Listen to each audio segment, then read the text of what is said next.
By the time the divorce was finalized, the world had already chosen its winner. Arlen Crow stepped out of the courthouse, surrounded by quiet admiration. The kind, reserved for men who know how to take control without raising their voices. His name moved swiftly across headlines, measured, polished, almost reverent. Analysts called it a clean separation. Legal commentators praised the precision. Friends spoke in lowered tones, offering congratulations as if success in divorce required restraint, not celebration. He kept everything that mattered on paper: the penthouse overlooking the river, the private accounts hidden behind carefully structured entities, the cars sealed away like artifacts of conquest, and most importantly, the company, the one that had turned his name into shorthand for dominance and intelligence in boardrooms across the country. From the outside, it looked flawless. No drawn-out court battle, no public humiliation, no visible cracks. People admired the efficiency of it all. The way Arlen had exited the marriage the same way he entered business deals, decisive, controlled, untouched by sentiment. To many, this was proof of mastery. Proof that emotional attachment had never been necessary for success. But victory has a sound when it's real, and this one was strangely quiet. There were no raised glasses, no relieved smiles shared with close friends. Just a man walking away with everything he believed he deserved, convinced the matter was finished. Everyone thought he had won, because everyone was watching the wrong person. If you're drawn to stories where power looks impressive on the surface, but carries consequences beneath it, you'll want to stay here. And if narratives like this speak to you, consider subscribing now. There's more ahead that doesn't rush to reveal itself. While Arlen's name circulated with approval, Eloin Hale disappeared from the conversation almost entirely. She did not give statements. She did not correct assumptions. She did not perform grief for an audience that expected it. Those who attended the final proceedings noticed her first because of what she didn't do. She didn't linger. She didn't hesitate. She didn't look back once the documents were signed. Each page was read carefully, each signature placed with deliberate precision, as if she were concluding a matter already settled within herself. That calm, unsettled people. Friends waited for an outburst that never came. Distant acquaintances whispered about shock or denial, searching for an explanation that fit their expectations. Even Arlen's legal team exchanged brief glances when she declined to contest assets that had once been part of a shared life. No raised voice, no last-minute objections, just quiet compliance. To most observers, it looked like surrender. But silence has weight when it is chosen. Eloin moved through the aftermath without urgency, without visible collapse. She didn't seek sympathy or protection. She simply stepped out of a story others were still arguing over, leaving behind a space that felt unfinished, and that was what made people uneasy. Because when someone loses everything and doesn't protest, it raises an unspoken question. One no one asked aloud, but many felt pressing against their thoughts. Have you ever watched someone walk away without fighting, and sensed they were carrying something no one else could see? Something already decided, something already understood. The legal process moved quickly, but not because both sides were eager for peace. Arlen's team arrived prepared for dominance.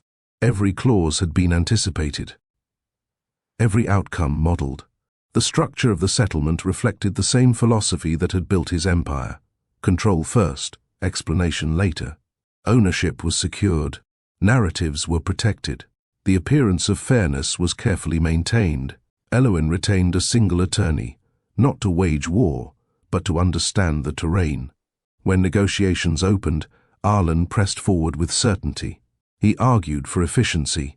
He framed his demands as practical, even generous.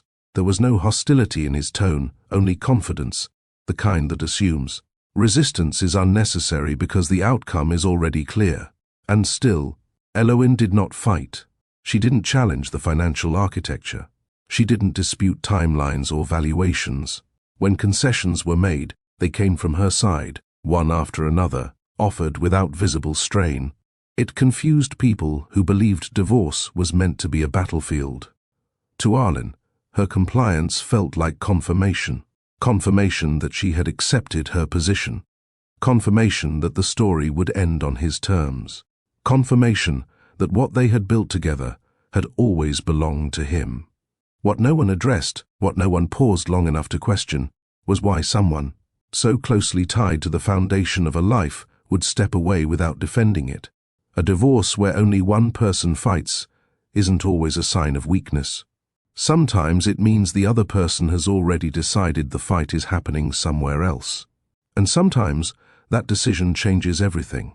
When the settlement was announced, the conclusion felt unanimous. Arlen Crow had secured the future. Eloin Hale had stepped aside. The story, as it was told, required no footnotes. One person advanced, the other faded. That was how most people understood it. What they missed was the moment that mattered most. It wasn't the transfer of assets or the signatures pressed into ink. It was a single request Arlen made with particular insistence, quietly, confidently, as though it were obvious. He wanted full ownership of the company's origin, the early language, the framing, the words that explained not just what the business did, but why it existed at all. To him, it was proof. To the world, it would be clarity.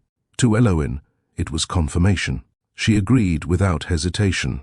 That decision ended all speculation. Observers assumed she had surrendered the last thing of value. Arlen believed he had secured the final piece of his legacy. The narrative would bear his name alone, clean and uncontested.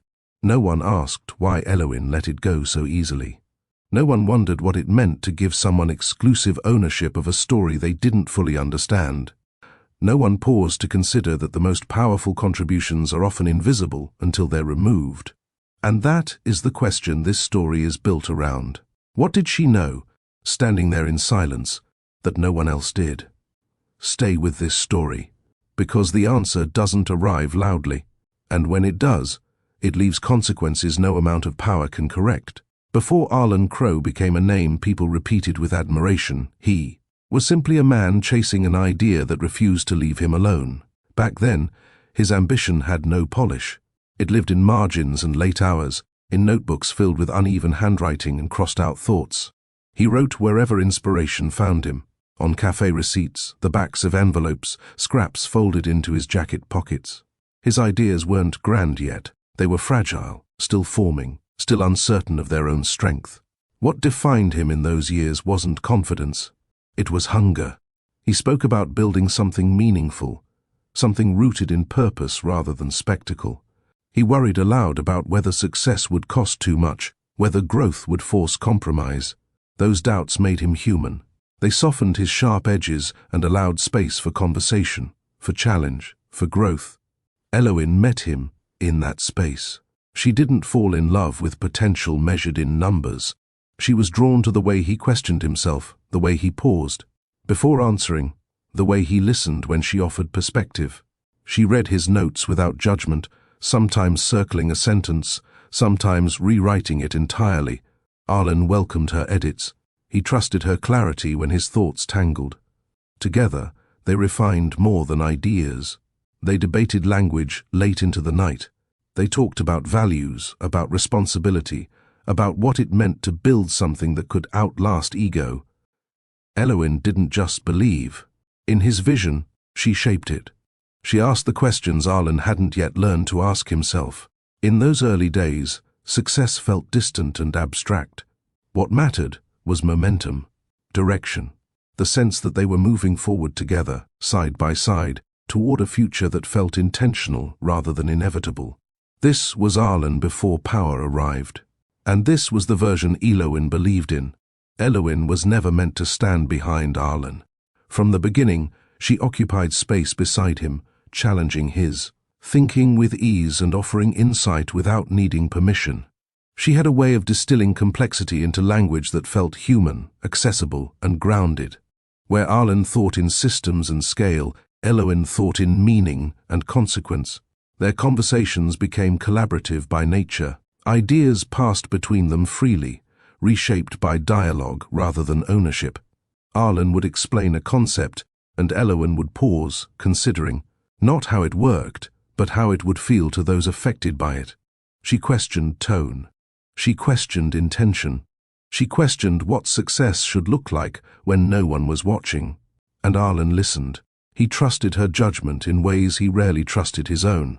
When uncertainty crept in, Elowyn steadied it, not by offering reassurance, but by refining the idea until it made sense.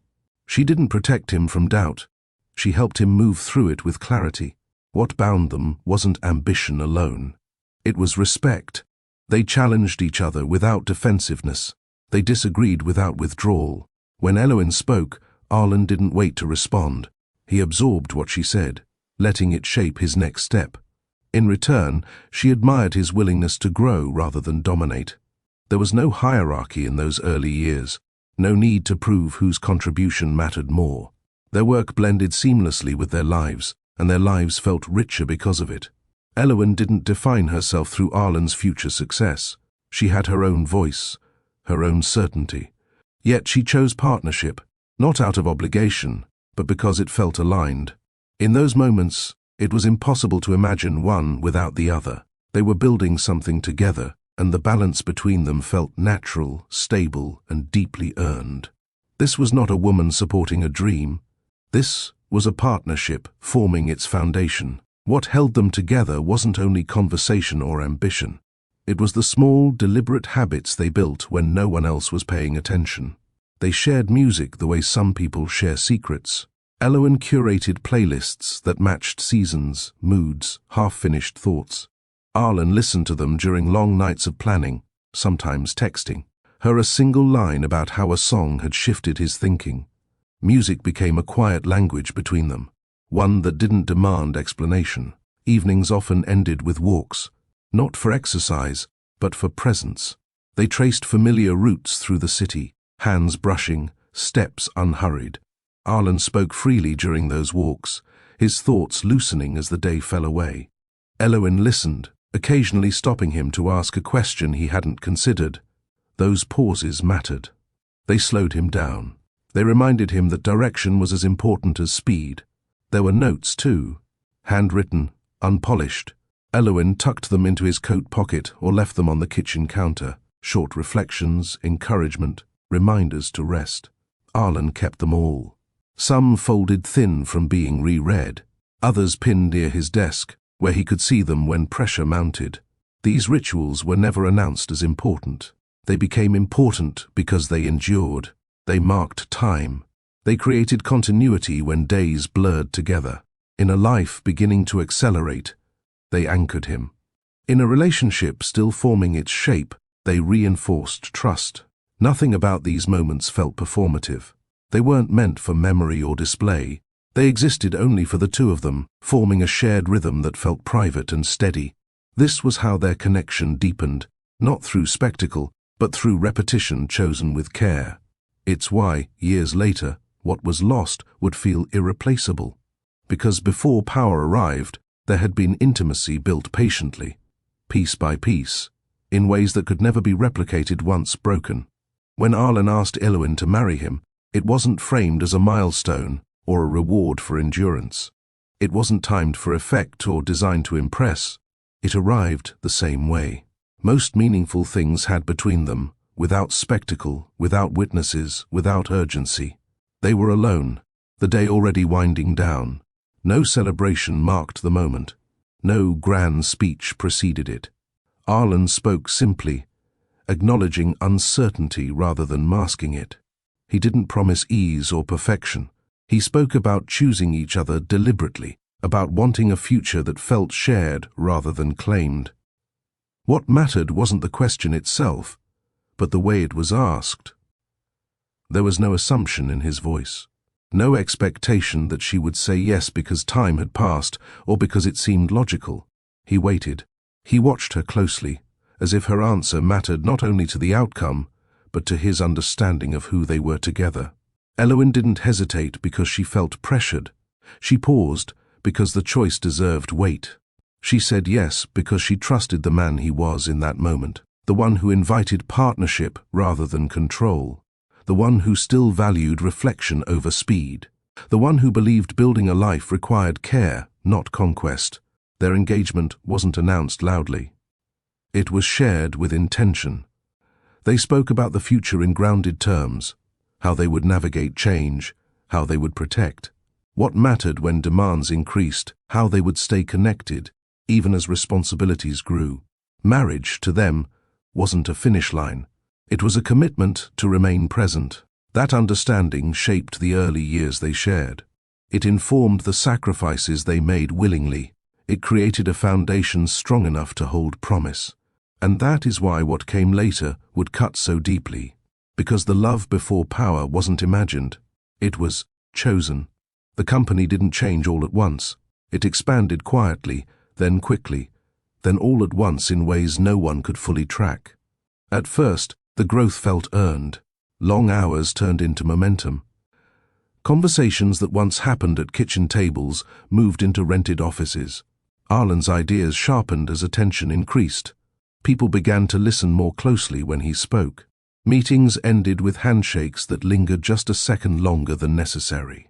Eloin noticed the shift before anyone else did, not because Arlen treated her differently at first, but because the space around him began to fill. Calls interrupted dinner.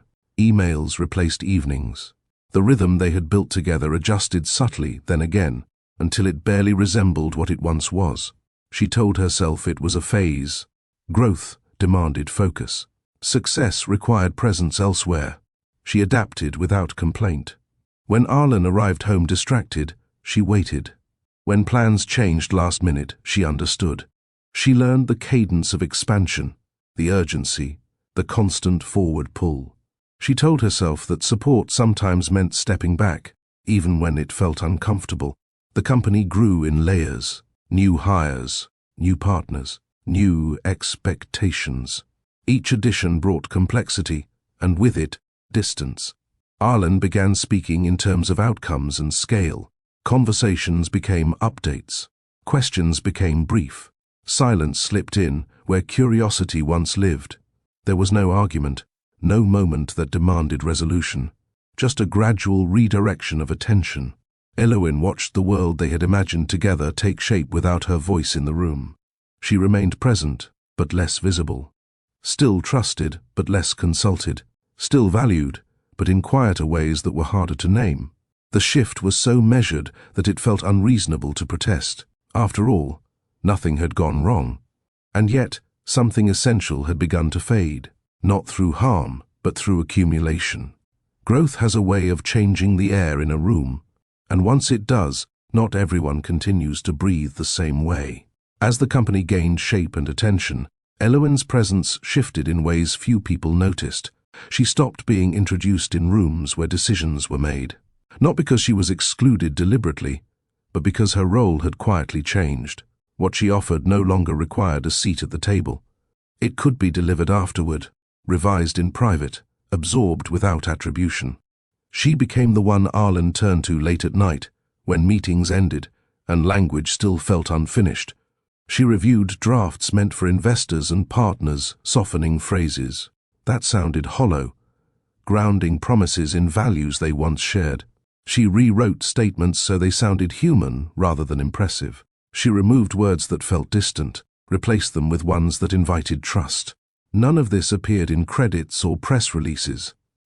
Eloin understood how narratives worked. She knew people didn't believe in products first, they believed in meaning. She shaped that meaning quietly, refining the tone that made the company feel reliable rather than aggressive. She asked questions Arlen no longer had time to consider. Who does this serve? What responsibility comes with scale? What happens when growth forgets people? Arlen accepted her input easily, but differently now. It arrived as assistance, not collaboration. He thanked her, then moved on. The work continued, unseen and unclaimed. At first, Eloin told herself this was maturity, a natural progression. Not every contribution needed recognition. Partnership didn't always require visibility, but over time, something shifted inside her. She noticed that her thoughts reached him only after decisions had already been made, that her influence arrived too late to redirect, only to soften edges that were already set. Her work mattered, but her presence did not. And that distinction settled quietly, leaving behind a question she couldn't ignore. How long can someone keep shaping a future they're no longer invited to imagine? The shift didn't announce itself. It revealed its shape in ordinary moments. Arlen still reached for Eloin's hand at events. He still introduced her as his wife with practiced ease. To anyone watching, the image held. But the conversations that followed told a different story. He spoke about decisions already finalized, directions already chosen. When she asked questions, they were met with reassurance rather than consideration. "You don't need to worry about that," he would say gently. "I've got it handled." The words sounded protective. They felt diminishing. Eloin began to notice how often her role was to affirm rather than contribute. Her presence served to complete a picture, not to shape it. In rooms where strategy unfolded, she was no longer asked what she thought, only whether she was comfortable. The distinction mattered more than Arlen realized. Comfort replaced curiosity, visibility replaced voice. She adjusted again, telling herself that relationships evolved, that this was the cost of growth, that standing beside someone sometimes meant being still while they moved forward. Yet each adjustment required her to make herself smaller in ways she hadn't anticipated. She stopped interrupting when she disagreed, stopped offering ideas unless asked, stopped expecting space that was no longer offered. What unsettled her most wasn't exclusion. It was assumption. The assumption that her understanding was no longer necessary, that her insight belonged to an earlier phase. That partnership had served its purpose and could now recede into background support. There was no conflict to point to, no moment to defend, only a growing awareness that the life they were building no longer required her to be fully present, just visible enough to confirm continuity. And in that quiet redefinition, Eloin felt something slip away.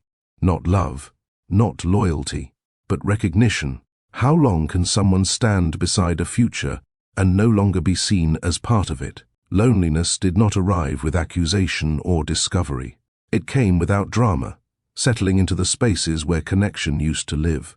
Eloin noticed it first in the evenings. Dinners eaten alone or often than together. Messages sent with care, answered with efficiency. Arlen wasn't unfaithful. He wasn't unkind. He simply became unavailable in ways that felt permanent rather than temporary. Their conversations shifted in tone. Where there had once been reflection, there were now summaries. Where there had once been curiosity, there were now conclusions. Eloin learned Arlen's schedule better than her own thoughts. She anticipated delays, recalculated plans, adjusted expectations without announcing the cost. She waited well. Waiting became a skill, quiet, practiced, invisible. She waited for him to finish calls, to return from travel, to have the mental space to listen the way he once had. She waited for the version of him that used to ask what she thought before deciding what he believed. Nothing felt wrong enough to confront. That was the most disorienting part.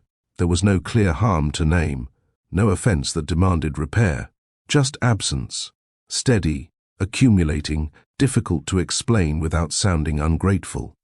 Eloin stopped sharing parts of herself that required attention. Dreams she once spoke aloud stayed unspoken. Ideas that once sparked discussion remained internal. She preserved energy by withholding, telling herself it was practical, even mature. But withholding has a cost.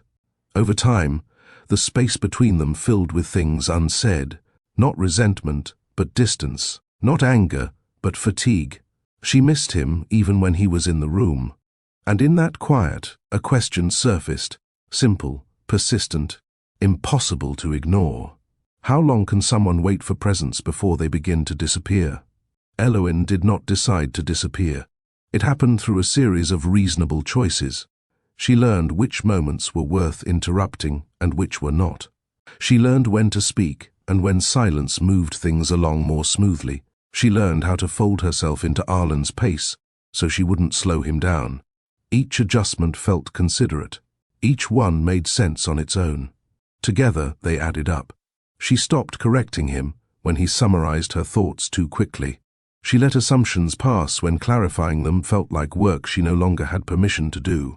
She smiled in rooms where she once would have spoken, content to be present without insisting on presence. None of it felt dramatic. In fact, it felt responsible. Eloin told herself that relationships evolve, that roles change, that love could remain intact even when balance shifted. She believed that being flexible was a form of care, that patience was proof of commitment, and so she adapted again and again, until adaptation became habit. What she didn't notice, what no one notices in real time, was the cost. Her thoughts grew quieter. Her confidence softened at the edges. She began to measure her relevance by how little disruption she caused. When she felt overlooked, she rationalized it. When she felt unseen, she dismissed the feeling as temporary.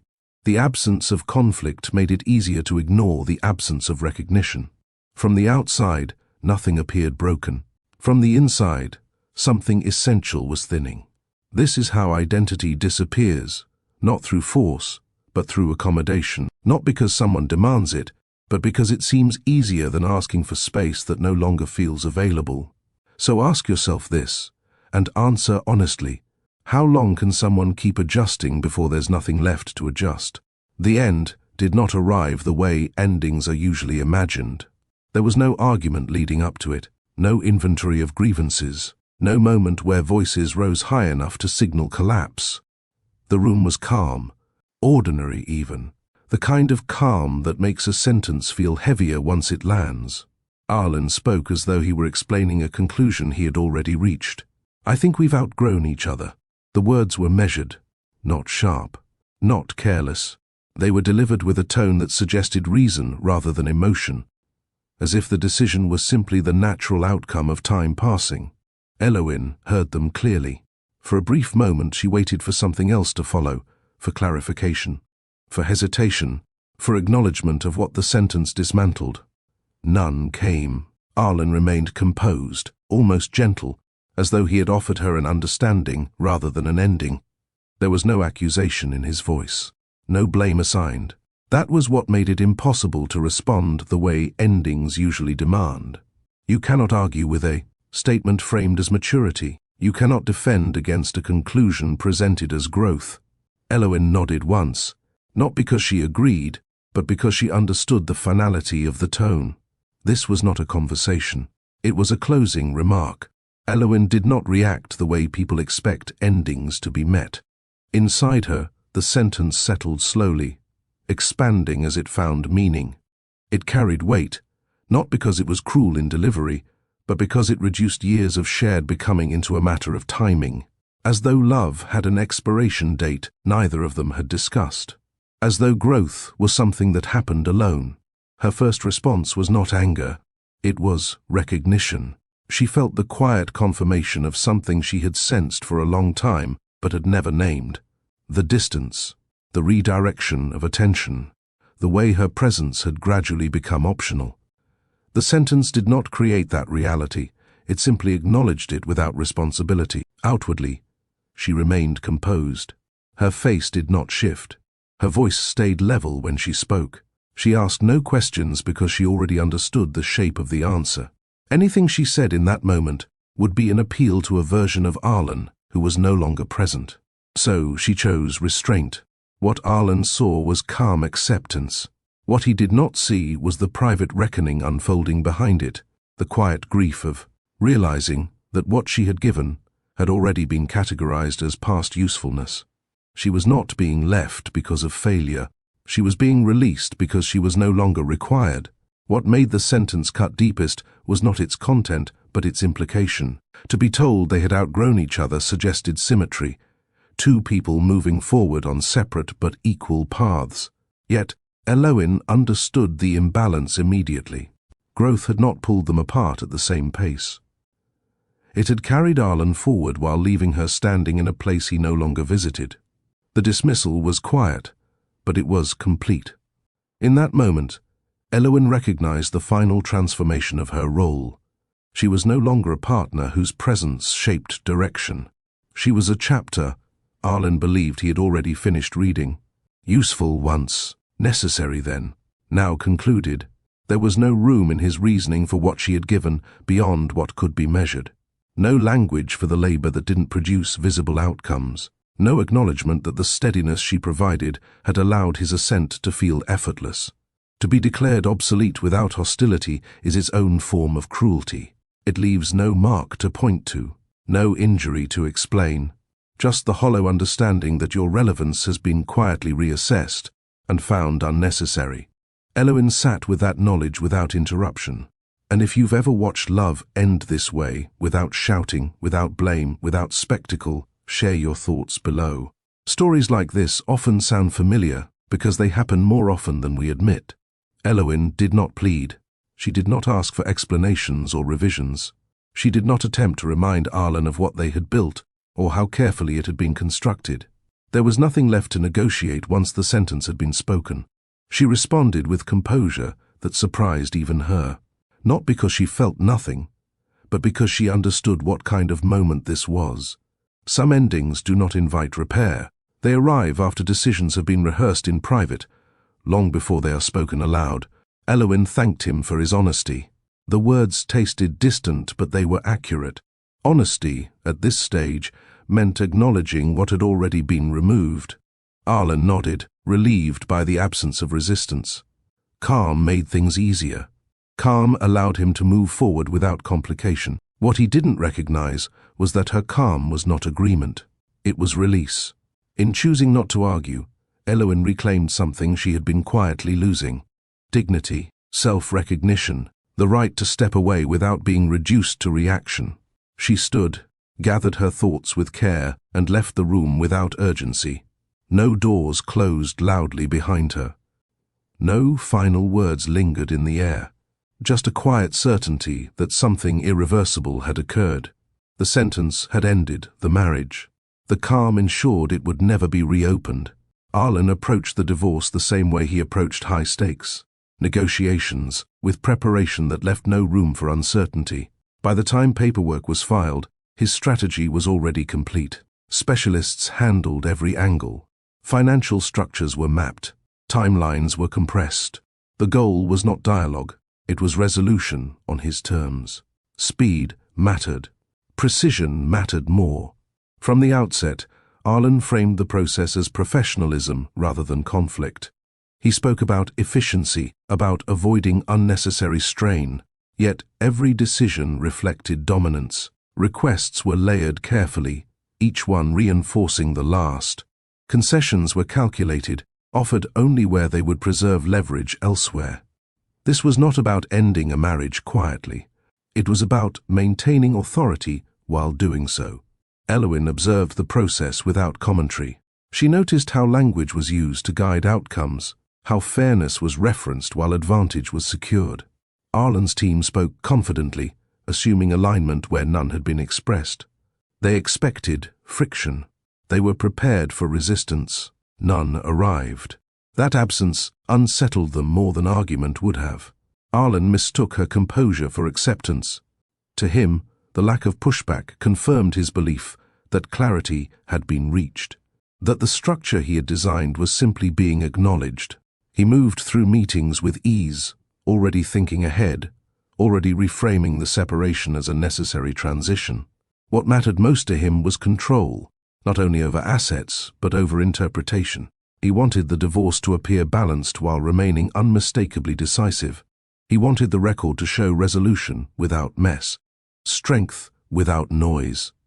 And so, each clause tightened the narrative around him. He believed he was closing a chapter cleanly. What he didn't consider was how performance can obscure meaning, and how control exercised without understanding often secures the wrong thing. He thought the process was symbolic. That belief would matter later. The public story arrived fully formed, as though it had always been waiting. By the time details reached the press, the framing was clean and restrained. There were no leaks that suggested conflict, no quotes that hinted at instability. The separation was described as mutual, thoughtful, and forward-looking. Analysts praised the discretion. Commentators admired the restraint. Arlen's name appeared beside phrases like measured and strategic. The emphasis remained on continuity, how the company would remain unaffected, how leadership would stay focused, how momentum would be preserved. The marriage was mentioned only as context, never as substance. Eloin was barely referenced at all. When she did appear, it was as a footnote, a former partner choosing privacy, a woman stepping away from a life that no longer aligned with her interests. The absence of her voice made the narrative easy to manage. Silence, in this case, worked in Arlen's favor. He understood the value of perception. By controlling the pace and tone of disclosure, Arlen ensured that curiosity never had time to settle. The story moved on quickly, replaced by market updates and future plans. The public accepted what it was given because nothing contradicted it. From the outside, the divorce looked resolved before it was fully understood. Eloin watched the coverage without reaction. She did not correct the omissions or challenge the assumptions. The story being told was incomplete, but it was efficient. And efficiency, she knew, often masqueraded as truth when no alternative is offered. Arlen believed the narrative confirmed his position. He believed silence meant agreement. He believed control of language equaled control of reality. Once again, he thought it was symbolic. A story told without resistance feels finished. But the absence of a voice does not mean the absence of meaning. Eloin arrived at negotiations with a single attorney, and that choice alone shaped how the room read her. She wasn't unrepresented. She wasn't uninformed. But compared to the coordinated presence across the table, her side appeared minimal. No rotating specialists, no overlapping expertise, just one legal advisor tasked with guidance rather than conquest. To Arlen's team, this confirmed an assumption already forming. They spoke in terms of efficiency, outlining frameworks that favored speed and certainty. They presented documents as conclusions rather than starting points. Their language suggested alignment before it had been expressed, inviting consent rather than discussion. Eloin listened. Her attorney clarified where necessary, asked measured questions, and ensured she understood the implications of each clause. There was no attempt to match force with force, no effort to mirror aggression. The approach was restrained by design. Arlen interpreted this as relief. He believed Eloin wanted closure more than equity, that she preferred to move on quietly rather than contest outcomes she had already accepted. Her calm, her lack of visible urgency, reinforced the idea that resistance would not arrive. What no one in the room acknowledged was that Eloin had already weighed the cost of conflict and found it unworthy of the result being offered. She wasn't conceding because she felt powerless. She was choosing where power mattered. Her attorney noticed this distinction. He followed her lead, ensuring protection without escalation. The process remained orderly, predictable, and clean. To Arlen, this confirmed his advantage. He thought the imbalance worked in his favor. He thought restraint meant retreat. He thought the absence of opposition made the outcome indisputable. Once again, he believed the structure was symbolic. But sometimes, choosing not to fight over visible territory is a sign that the real stakes are somewhere else entirely. There was one request Arlen returned to repeatedly, long after other terms had been settled.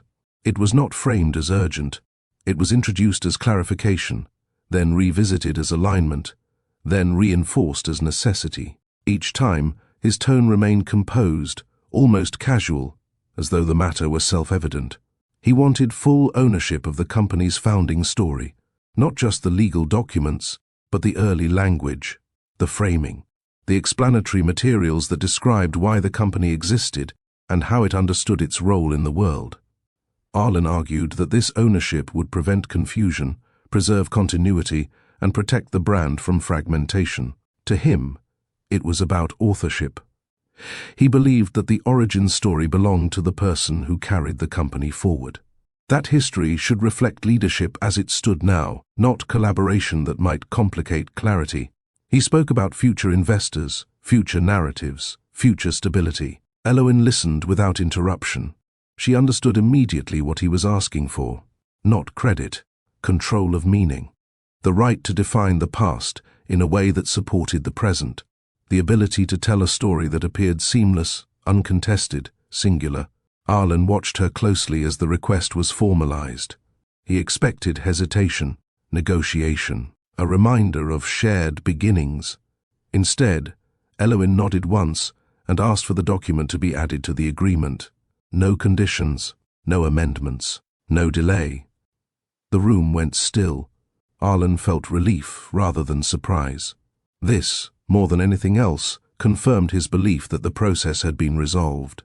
The thing that mattered most to him had been secured without resistance. He believed the request was symbolic, proof that the past was settled, proof that the future was his alone. What he did not consider was that some things only reveal their value once they're removed, and that meaning, once claimed without understanding, does not always behave as expected. Eloin signed the agreement the way she had done everything else in the process, without haste, without display. She read each page carefully, not searching for leverage but for understanding. When she reached the clause granting Arlen exclusive ownership of the founding story, she did not pause longer than necessary. Her pen moved steadily. The signature was precise, complete. Those watching interpreted the moment as defeat. To Arlen's legal team, it confirmed what they already believed, that she had chosen simplicity over contention, closure over complication. They exchanged subtle looks of satisfaction. The most contested point had passed without friction. Arlen felt something close to triumph.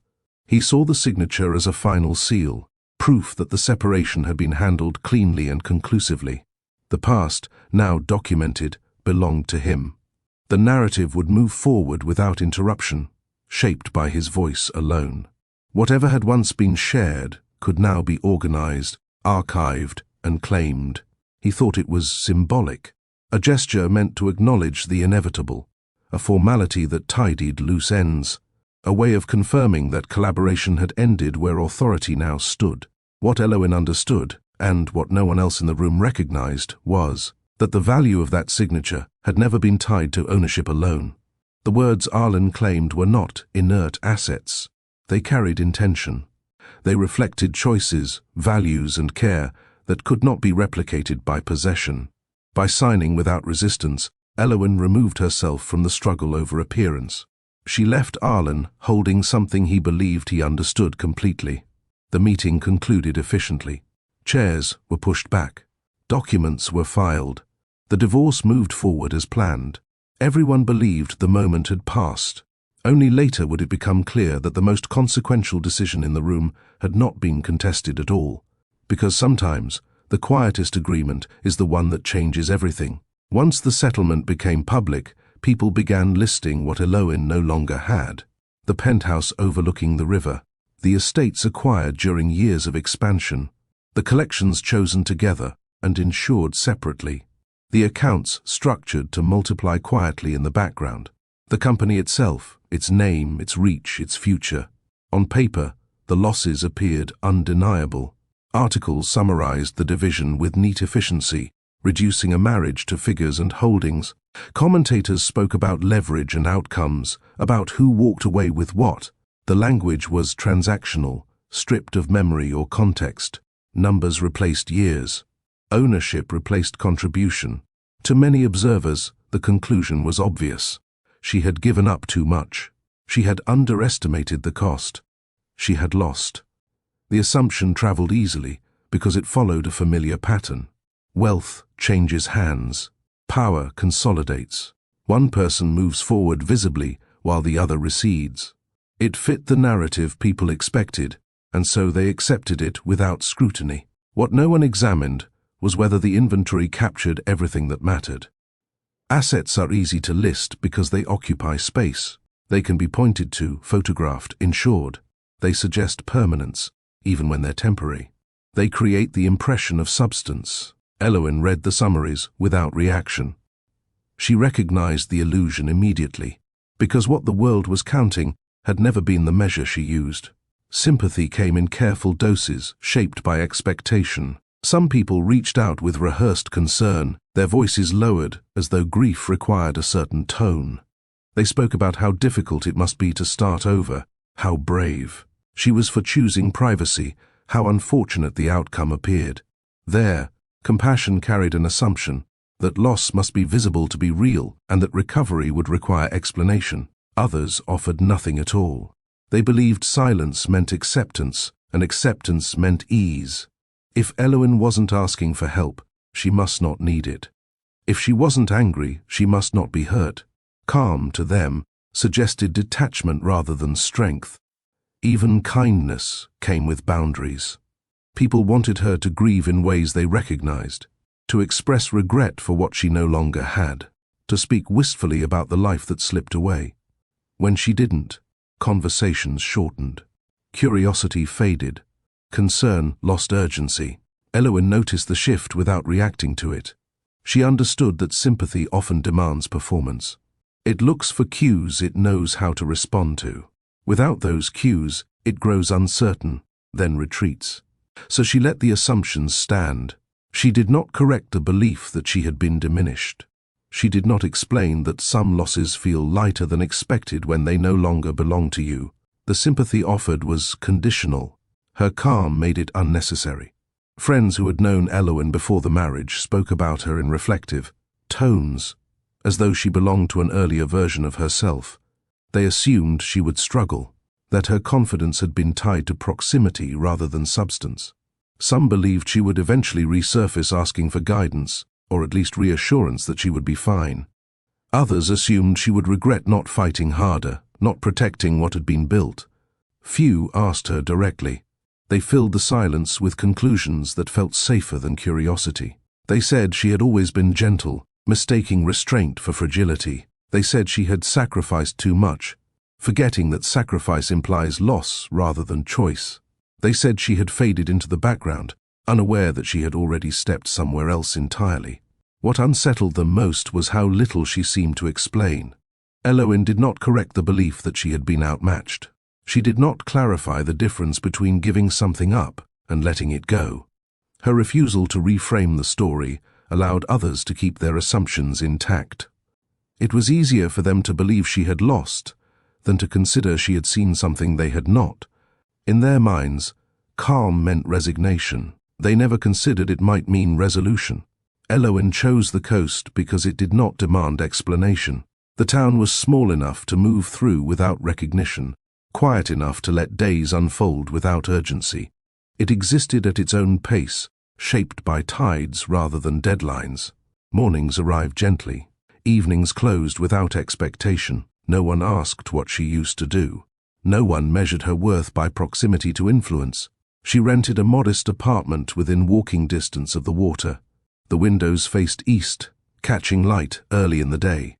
From there, she could hear waves before she fully woke, their rhythm steady and indifferent to ambition.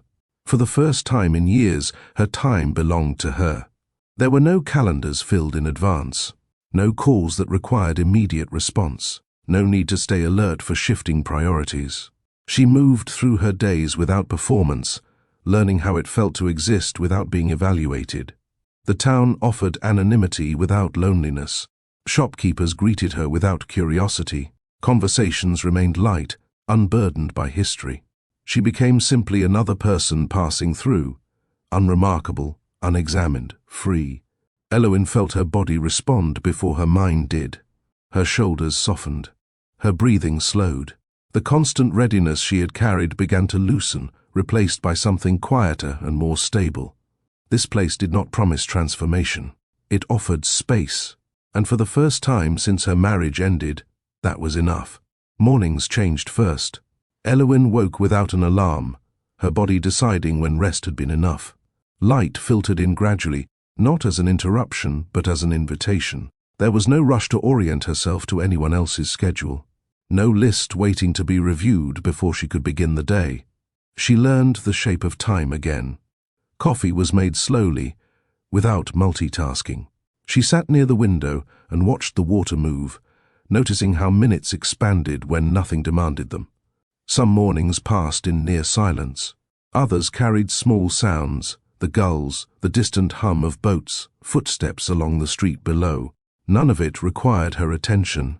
What surprised her was how unfamiliar this felt at first. Stillness had once made her uneasy. She had learned to associate value with responsiveness, worth with availability. Here, there was nothing to respond to, nothing to anticipate. The absence felt strange, then relieving. She began taking walks early, before the town fully stirred. The air was cool, clean, uncomplicated. Each step grounded her more firmly in the present, pulling her away from habits formed around urgency. Without noticing when it happened, Elowyn stopped checking the time. Days no longer needed to be managed. They simply arrived.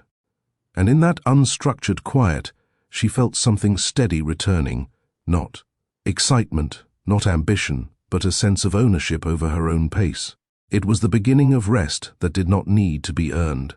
Elowyn returned to writing the way one returns to a habit that once felt essential. There was no plan behind it, no goal. She bought a simple notebook from a shop near the harbour and began filling pages without structure. Some entries were fragments, single lines that captured a thought before it disappeared. Others stretched longer, circling ideas she had not allowed herself to articulate in years. She did not write to be persuasive. She wrote to be honest. Without an audience, her language changed. It softened where it once had to be sharp. It questioned where it once had to conclude. She allowed herself uncertainty without rushing to resolve it. She described moments as they felt, not as they needed to be understood. Writing became a private act of recognition. She noticed how often her words returned to themes of presence, of attention, of what it costs to be consistently overlooked. She did not judge the patterns. She let them surface, trusting that meaning did not require immediate interpretation. Some days she wrote only a paragraph. Other days, pages accumulated without effort. There was no pressure to produce, no demand for usefulness. The absence of expectation made the work lighter, more truthful. Through the act itself, Elowyn felt a familiar clarity return. Not the clarity of decision-making or strategy, but the clarity of knowing what she thought before shaping it for someone else. In writing without an audience, she began to hear herself again. Elowyn did not realize how shallow her breathing had become until it changed. At first, it was subtle. She noticed it while standing at the shoreline, watching the water rise and fall with patient consistency. Her breath began to match it, slower, deeper, unforced. There was no instruction guiding her, no technique to follow. Her body simply responded to the absence of pressure. For years, breathing had been functional. Enough air to move through tasks, enough space to stay composed. Here, it expanded beyond necessity. She felt it while walking, while writing, while sitting still without reaching for distraction. The constant tension she had learned to carry, the readiness to adjust, to respond, to make room, eased without effort. Her shoulders dropped. Her jaw softened. The quiet within her grew less foreign. Autonomy returned not as declaration, but as sensation. She chose when to speak, when to rest, when to engage, and when to withdraw. These choices no longer required justification.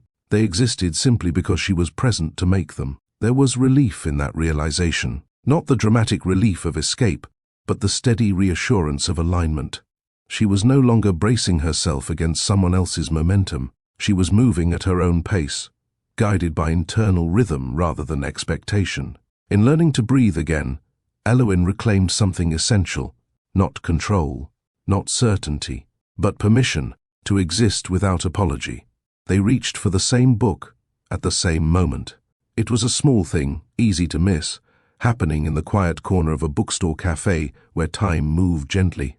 Elowyn apologized out of habit, then stopped when the man smiled and waved the moment away. There was no urgency in him, no need to claim the interaction. He stepped back first, offering her the book without hesitation. Calum Rhodes did not ask what she did for a living. He did not study her for signals of importance. They spoke about the novel instead, why it lingered, why certain lines stayed long after the page was turned. Their conversation moved easily, unburdened by summary or intent. When Elowyn laughed, it surprised her. It arrived naturally, without calculation. They sat with their coffees until the cups cooled. No introductions were rushed. No expectations formed. The moment remained light, contained, complete in itself. For the first time in a long while, Elowyn felt no pressure to be impressive or useful. The meeting asked for nothing more than presence. What struck Elowyn over the days that followed was what Calum never asked. He didn't probe for history. He didn't circle around success or loss. He didn't search her words for clues about status. When they met again, this time by intention, not chance, he asked what she was, reading, what she noticed on her walks, what kind of mornings she preferred. His questions stayed with the present. He treated her as someone complete, not as a story requiring context. Elowen realized how rare that felt. So much of her past had required explanation. People wanted to know what she came from, what she had left, what she carried with her. Calum showed no such curiosity, not because he was indifferent, but because he was attentive in a different way. He listened to what she offered and let the rest remain hers. In that space, Elowen felt no urge to summarize herself. She could simply be. Calum listened in a way Elowen had almost forgotten was possible. When she spoke, he did not interrupt to reframe her thoughts or rush toward solutions. He did not treat her words as problems to be solved. He allowed pauses to exist, meeting them with patience rather than discomfort. If she stopped mid-sentence, he waited. If she changed direction, he followed without correction. There was a steadiness in his attention that felt rare. He remembered details without announcing that he had done so. He reflected back what he heard without altering it to suit his own understanding. When Elowen shared something uncertain or unfinished, he did not press for clarity. He trusted that meaning would arrive in its own time. This kind of listening felt generous. It created space rather than closing it. It allowed her to speak without shaping her thoughts to be efficient or agreeable. With Calum, she did not feel the need to manage the conversation or anticipate its outcome. She felt heard without being handled, and that distinction changed everything. Time with Calum did not feel crowded. There was no sense of negotiation in their time together, no quiet comparison of priorities, no subtle pull toward dominance or retreat. He did not compete with her space or attempt to occupy it. He simply shared it. They walked often, side by side, their pace unhurried. Conversation flowed and paused naturally, without pressure to fill every moment. When silence arrived, it stayed comfortably between them, neither awkward nor heavy. Elowen noticed how rarely she felt the need to explain herself or soften her thoughts. Calum did not measure closeness by intensity. He valued consistency instead. He showed up when he said he would. He paid attention without making it an event. His presence felt steady rather than consuming, supportive rather than defining. With him, Elowen was not required to adjust or shrink. She could take up space without apology. That freedom, offered quietly and without condition, allowed something in her to relax fully for the first time in years. What Elowen felt with Calum did not announce itself as transformation. It arrived without urgency, without demand. He did not ask her to change. He did not require her to perform strength or softness on cue. He did not define her worth by proximity to him. Their connection unfolded through choice rather than expectation. With Calum, love was not a transaction. It did not trade presence for approval or silence for peace. It did not ask her to adjust herself into something more convenient. She did not have to manage his ambitions or accommodate his absence. What she offered was met with equal care, not absorbed or overlooked. Elowen noticed how little she edited herself around him. Her thoughts came out as they were. Her emotions moved freely, unmeasured. She did not feel the need to be smaller to preserve balance. This love did not erase her. It allowed her to remain intact. And in that quiet preservation of self, Elowen understood the difference between connection built on power and connection built on respect. One requires disappearance. The other allows you to stay. The first sign of trouble did not come from within the company. It came from a journalist who had been following Arlen's rise for years. Someone familiar with the public story, the polished interviews, the carefully repeated language that framed the company as both innovative and principled. The article was meant to be routine, a profile, a retrospective on leadership. Instead, it paused where others had rushed past. The journalist noticed small inconsistencies. Phrases Arlen used to describe the company's beginnings sounded rehearsed but oddly detached. When asked about early values, his answers felt correct without being specific. He spoke confidently about scale and growth, but struggled when pressed about intention, why certain choices had been made before success was guaranteed. The piece didn't accuse. It questioned. Readers barely noticed at first. The article ran, received moderate attention, then faded from immediate conversation. But something had shifted. Other writers picked up on the hesitation. Follow-up interviews lingered longer on origins than outcomes. The same questions appeared in different forms. What guided the company at the beginning? Who shaped its ethical framework? How were its early commitments defined? Arlen answered each time, relying on authority rather than recollection. He spoke of vision, discipline, instinct. The words were impressive, but they lacked texture. There was no lived detail behind them. Internally, communications teams adjusted language to compensate. Messaging grew broader. Values were summarized instead of explained. The tone became safe, then flatter. No alarms sounded. But the questions didn't stop. And for the first time, Arlen sensed that certainty alone might not be enough to carry the story forward. Not long after the questions appeared in print, they began circulating elsewhere, quietly, indirectly, without attribution. Former collaborators mentioned moments they had never felt the need to document before. Early partners recalled meetings where language had mattered more than logistics, where values had been debated line by line. They spoke of a presence that no longer appeared in boardrooms or public memory, a steady influence that had once shaped direction without seeking credit.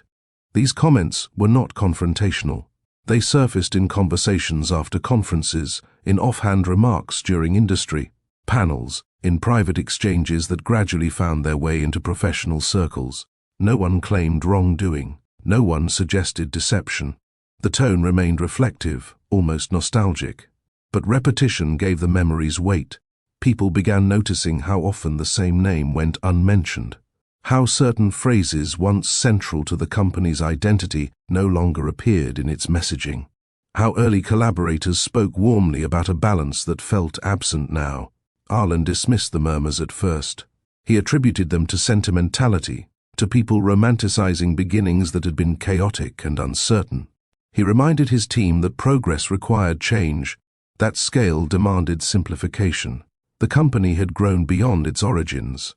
Revisiting them felt unnecessary. Yet, internally, something shifted.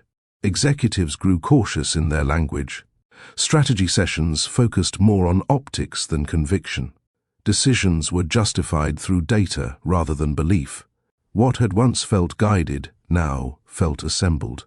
Arlen sensed it in meetings, how conversations ended faster, how agreement arrived without depth. He began to notice how often people echoed his words rather than extending them. The murmurs remained faint, but they lingered long enough to suggest a deeper absence, one that no amount of authority could easily replace.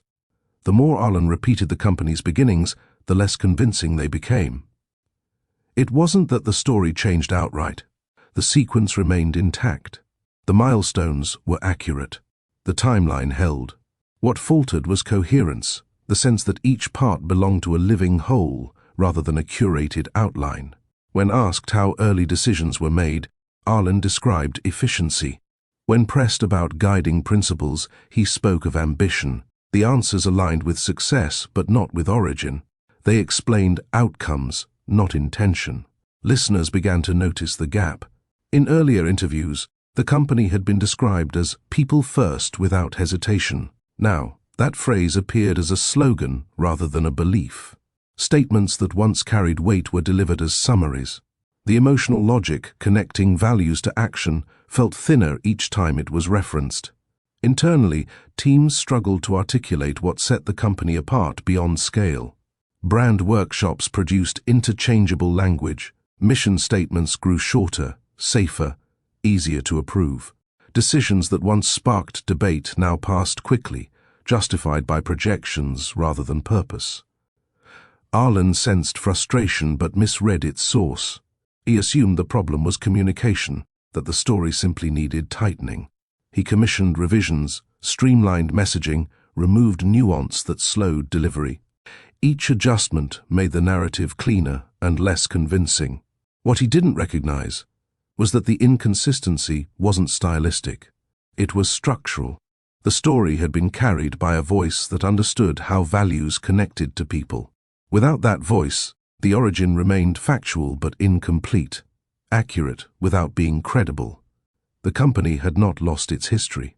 It had lost its meaning, and meaning, once removed, does not return through repetition. Arlen had always trusted structure. Assets could be tracked. Growth could be measured. Influence could be quantified. For years, this framework had served him well. It allowed decisions to feel objective, justified, beyond dispute. Numbers did not argue back, but values resisted that system. As scrutiny deepened, Arlen found himself unable to translate belief into metrics. When executives asked what principles should guide expansion into new markets, the answers stalled. The language existed, but it no longer carried instruction. It sounded impressive without offering direction.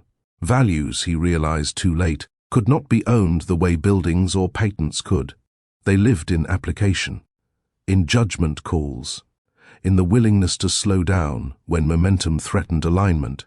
Those instincts had once been present without needing formalization. Now, every choice required justification, and justification felt hollow. Employees noticed the shift. Decisions arrived faster, but they felt thinner. Leadership messages emphasized performance without grounding it in responsibility. People followed instructions, but commitment softened. The sense of belonging that once defined the culture faded into professionalism without loyalty. Arlen attempted correction through policy. Committees were formed. Statements were revised. Consultants were hired to define principles that had once been lived rather than documented. Each effort produced language that looked right but failed to anchor behavior. What he did not yet understand was simple. He had treated values as possessions, things that could be claimed, stored, and redeployed at will. In doing so, he separated them from the human voice that had once kept them alive. The company still functioned, but it no longer felt guided. And guidance, once lost, cannot be replaced by ownership alone. The realization arrived slowly, not as a revelation, but as a pattern Arlen could no longer dismiss. He reviewed the founding documents again, the ones he had claimed outright, the ones that now bore only his name. He read the early language with a different attention than before, not for authority but for instruction. That was when the absence became unmistakable. The words were careful, human. They anticipated questions before they were asked. They balanced ambition with restraint. They spoke to people, not markets. The language did not push. It invited. It explained why growth mattered without justifying it through dominance. Arlen recognized the tone, but not the source. These were not the words he used anymore. They required patience he no longer practiced. They reflected a way of thinking that valued consequence as much as outcome. Reading them now, he felt distance rather than ownership. What he had taken was not just authorship. He had removed the interpretive core that connected belief to action, the voice that translated intention into trust, the presence that kept expansion from flattening, meaning. By claiming the documents without understanding their function, Arlen had stripped the company of its internal compass. What remained was structure without direction, capable of movement but unsure of purpose. The empire had not collapsed. It continued to operate, to grow, to report success. But beneath that surface, something essential had been displaced. Decisions no longer carried shared conviction. Leadership felt procedural rather than principled. Only then did Arlen understand the cost of what he had secured. He had taken the heart of the story and treated it as property. He did not know it was structural until everything built upon it began to lose its shape. As questions multiplied and interpretations shifted, Eloin remained absent from the conversation. She did not release statements. She did not grant interviews. She did not correct the record. Reporters reached out, at first politely, then with increasing urgency. They framed their requests as opportunities, for clarity, for balance, for her side of the story. Some hinted that her voice could change public perception. Others suggested that silence was being misread as consent. Eloin declined every request with the same measured courtesy, not because she feared exposure, but because she understood something. Most people did not. Speaking would collapse the lesson into spectacle. The truth she carried did not require amplification. It would surface through consequence, not confession. She watched the conversation evolve from a distance, unmoved by the pressure to participate. Each day she chose not to speak was a refusal to turn her life into commentary. She had already lived the cost of being interpreted by others. She would not offer herself again as material. Her restraint frustrated those who expected confrontation. They wanted accusation. They wanted emotion. They wanted a visible contest of narratives.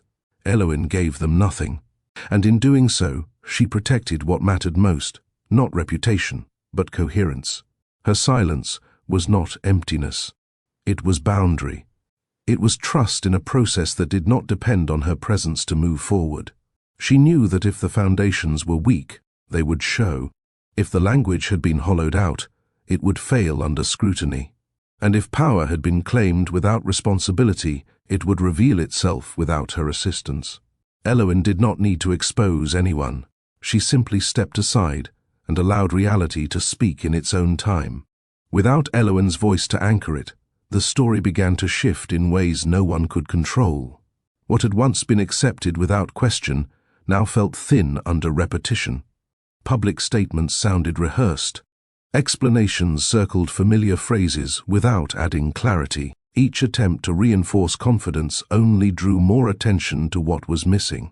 Observers noticed how often leadership spoke about outcomes without referencing responsibility, how easily values were mentioned, yet how rarely they were demonstrated.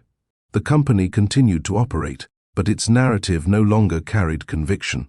Trust, once assumed, now required justification, and justification exposed gaps. Arlen felt the isolation before he understood it. Meetings grew quieter. Agreement came faster, but it felt empty. Advisors stopped challenging his assumptions and began managing perception instead.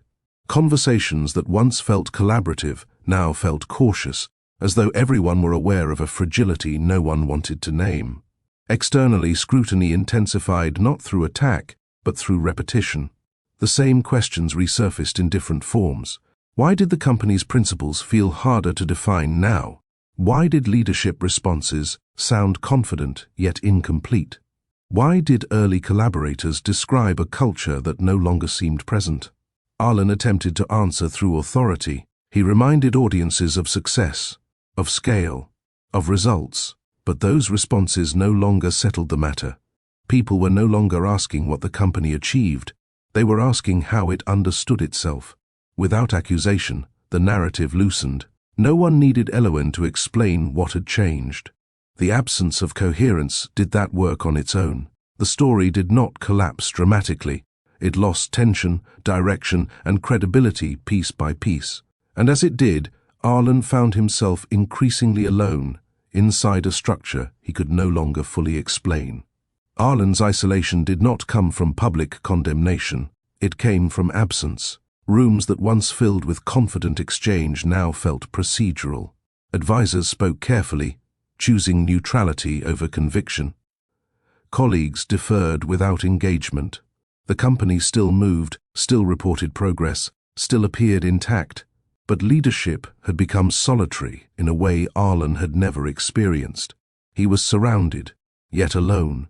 Decisions rested with him, but they no longer carried shared understanding. When outcomes succeeded, the relief felt brief. When they faltered, there was no internal language to guide correction. The framework that once translated belief into action had been removed, and nothing equivalent had taken its place. Arlen felt exposed without knowing why. He reviewed strategies late into the night, searching for certainty in projections and plans. Numbers held, but meaning slipped. The more he tried to assert control, the more distant he felt from the people expected to follow him. Authority remained, but influence thinned. No one accused him. That was the hardest part. There was no confrontation to respond to, no claim to dispute. The consequences unfolded quietly through hesitation, through reduced trust, through the subtle withdrawal of belief. Power continued to function, but without witness, without affirmation, it lost coherence. Eloin watched none of this directly. She did not need to. The truth did not require her participation. It moved forward on its own, revealing the limits of authority that stands without accountability. What had been taken from her did not return to him as victory. It returned as absence, of clarity, of alignment, of direction. So pause here and consider this. Should power ever exist without accountability? If this story stirred that question for you, share your thoughts. Sometimes the most important lessons don't arrive through conflict, but through what happens when no one steps in to save the illusion. The call came later than it should have. Arlen waited days after deciding to make it, rehearsing sentences he never fully trusted. When he finally dialed, his confidence did not arrive with the connection. His voice, once measured and assured, carried hesitation. The pauses were longer. The certainty that used to anchor his words had thinned, replaced by something closer to caution. Eloin recognized the change immediately. He spoke first about time, how quickly it had passed, how much had shifted. He referenced work without naming it, success without claiming it. His tone suggested reflection, but not understanding. He sounded as though he were reaching for something familiar and finding it no longer within reach. Arlen apologized without specificity. He said he regretted how things ended. He said he wished he had listened more closely. The words hovered between admission and avoidance, careful not to touch the core of what had been lost. He spoke as someone aware of distance, but unsure how it had been created. Eloin listened without interruption. She noticed how often he framed his regret around confusion rather than responsibility, how frequently he referenced outcomes rather than choices. The call carried sincerity, but it lacked direction. It was a reaching out born of isolation, not resolution. For the first time, Arlen was not explaining a decision. He was searching for footing, and Eloin understood with quiet clarity that the call was not an invitation to reconnect, but an attempt to locate something he had already released. Arlen's regret unfolded carefully, as though he were testing each word before letting it stand. He spoke about misalignment, about timing, about how easily distance can grow when attention is divided. He acknowledged that he had taken too much for granted, that he had assumed stability where it had quietly thinned. The language was thoughtful, even sincere, but it remained abstract, shaped to reflect insight without touching consequence. Eloin heard the pattern clearly. He was mourning an outcome, not a choice. His regret circled what had been lost without naming how it had been surrendered. He spoke of wishing things were different, not of understanding why they were not. There was no attempt to revisit the moment when he decided she was no longer necessary to the future he imagined. Repair was never offered, not because he lacked emotion, but because repair would have required him to face the cost of his certainty. It would have required acknowledgement that the distance had not been mutual, that the ending had not been inevitable, that what he framed as growth had come at the expense of someone else's presence. Eloin did not interrupt. She recognized the shape of the call now. It was not an attempt to return. It was an attempt to be understood without reckoning, to soften the past without revisiting it, to receive absolution without asking for it directly. Regret, she knew, can be sincere and still incomplete. It can recognize loss without accepting responsibility. It can name pain without addressing its source. Arlen's regret arrived too late, not because time had passed, but because the moment for repair had already been declined, quietly, long before the call was made. Eloin did not explain herself. She didn't recount the moments he had missed or the ways she had made room until there was none left to claim. She didn't revisit the sentence that ended their marriage or the quiet choices that followed it. There was no need. Boundaries, she had learned, do not require speeches to be real. When she spoke, her voice was steady. She thanked him for calling. She acknowledged the past without reopening it. Her words were precise, not guarded, clear without being cold. She did not offer hope where none existed, and she did not dramatize distance to make it feel justified. Arlen waited for something else. An opening. A question. A signal that the call might lead somewhere beyond the moment. None came. Eloin's responses stayed present, grounded in what was, not what could have been. She did not correct his understanding. She did not attempt to educate him on what he had missed. That work was no longer hers to do. She understood now that explanation often invites negotiation, and negotiation was no longer appropriate. The boundary existed because it had already been lived. It was shaped by the life she had built since leaving, by mornings that belonged to her, by work done without permission, by love that did not ask her to reduce herself to be accepted. None of that needed defending. Eloin's calm was not distance. It was decision. And in that decision, she honored both of them by refusing to pretend that clarity could be reversed simply because regret had found its voice. Eloin did not feel anger as the call came to its natural end. There was sadness, but it was distant and settled, no longer sharp. What surprised her was how little emotion rose at all. The conversation did not reopen wounds. It confirmed something she had already integrated. She understood now that anger would have required expectation that he could still meet her where she stood, expectation that recognition once withheld could be restored on demand. That belief no longer lived in her. So she ended the call with kindness, not the performative kind meant to soften impact, but the kind that comes from resolution. She wished him well without implying return. She acknowledged what they had shared without framing it as unfinished. Her tone carried neither judgment nor longing. Clarity, she realized, does not need to be loud.